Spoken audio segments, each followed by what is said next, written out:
கூட்டணிக்கு தமிழக மக்கள் அமோக ஆதரவு தந்திருக்கிறார்கள். காலையிலிருந்து நான் பல இடங்களில் கேட்டிருக்கிறேன். எல்லா இடங்களிலும் தளபதி அவர்களின் பெயரை சொல்லி அவர்களுக்கு தான் எங்களுடைய வாக்கு என்று திருச்சியை பொறுத்தளவு பல்வேறு பகுதிகளில் காலையில தொலைபேசி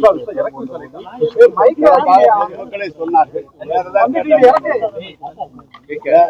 கேக்குறீங்களா?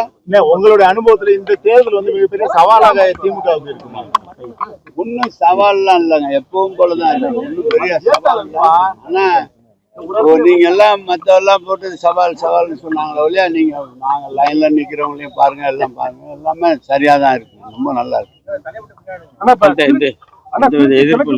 விஜய் போட்டிருந்தாரு, அவரோட வெற்றி வாய்ப்பு எப்படி இருக்குன்னு பாக்குறீங்க? யாரு யாரு பின்னாடி பின்னாடி விஜயகோபால் நாங்க தான் ஜெயிப்போம் சார். உதயசூரியன் தான் ஜெயிக்கும். திருச்சியில 9 தொகுதியும் உதயசூரியன் தான் ஜெயிக்கும்.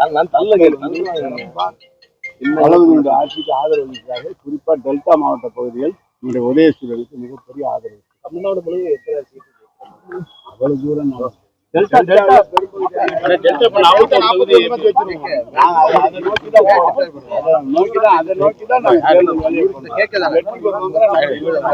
ஏற்கனவே முதல்வர் வந்து 200 இடங்களை வெற்றி பெறுவாங்க சொல்லியிருந்தாங்க.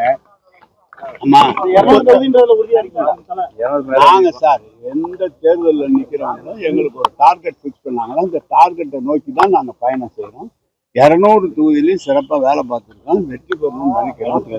எப்படி மக்களுடைய ஆதரவு தானே சார். மக்களுடைய ஆதரவு தளபதிக்கு நிச்சயம் வெற்றி பெறுவாங்க நம்பிக்கை எனக்கு. அவ்வளவு தூரம் தெரிஞ்சுக்கிறேன். மிஷின்ல போட்டா அவங்களுக்கு அந்த வந்து தப்பா வருது அப்படின்னு மிஷினை சுத்தமா மாத்திட்டு புது மிஷினை வச்சு போறோம். 1/2 மணி நேரம் 3/4 மணி நேரம்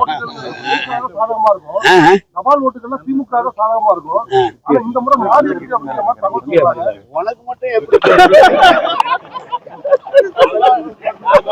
வெளியே தெரியாது, உனக்கு மட்டும் எப்படி தெரியும்? அது ஏங்க தபால் ஓட்டு மாறி இருக்குன்னு உங்ககிட்ட யாராவது சொன்னாங்க? ஏங்க எங்களை வந்து காலையில இன்னைக்கு நம்மளை வச்சு ஓட்ட பாக்குறீங்க?